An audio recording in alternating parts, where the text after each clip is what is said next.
Je vais vous présenter Mère et monstre de Clément Bonnet.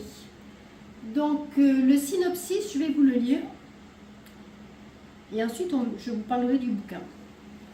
Laurent, enfant alibi, comme il se pense lui-même, cherche à comprendre la violence et le silence qui régissent les lois au sein de sa propre famille. Pour cette quête, il décide de passer par l'écrit, mais peine à trouver les mots. Il lui manque alors une pièce essentielle, un non-dit familial.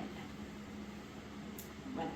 Alors, lorsque j'ai fermé cet ouvrage, je dois dire que j'étais à la fois dubitative et franchement chamboulée par la violence intrinsèque parfaitement illustrée par la première de couverture. D'ailleurs, à prime abord, cette couverture m'avait rebutée. Mais lorsque je termine le bouquin, en fait, je la comprends. Elle est réellement l'image de ce que l'on ressent lorsqu'on termine le livre.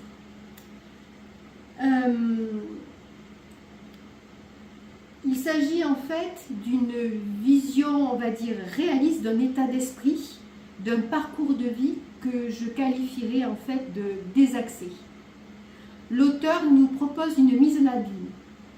Un homme adulte, Laurent, est incapable d'écrire, d'exposer sa vie. Pourtant, il en a vraiment un besoin extrême pour, on va dire, s'extérioriser, pour calmer en fait, pour calmer sa vie, pour se comprendre. Et donc, il fait appel à Clément, qui le connaît très bien et qui va relater à sa place sa vie. Et à la fin, donc Laurent commence à écrire, il a compris. Et c'est à ce moment-là, en fait, à la fin de cet exercice, en fait, que c'est un petit peu comme un voile qui se déchire, vous savez, ou un sparadrap qu'on va tirer très très lentement, donc ça fait vraiment très très mal, c'est très douloureux. Et bien cette écriture va être, on sent qu'elle va être douloureuse, parce que le récit est lui-même très douloureux.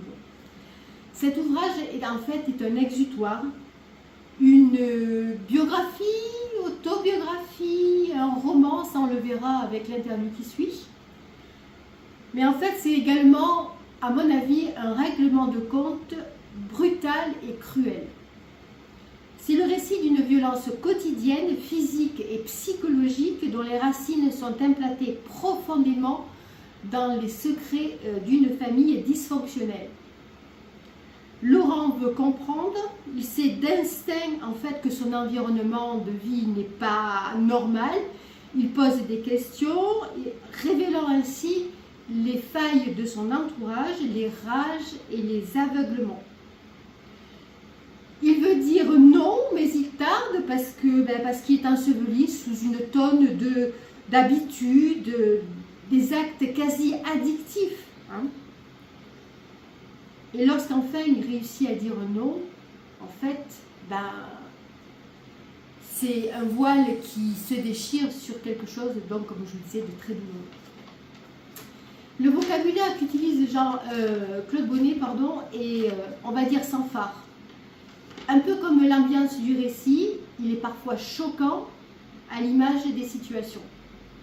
Il est bien écrit, dans une sorte de rythme véhément, saccadé, presque sexuel. C'est un ouvrage à ne pas mettre entre toutes les mains, mais qui marque les esprits.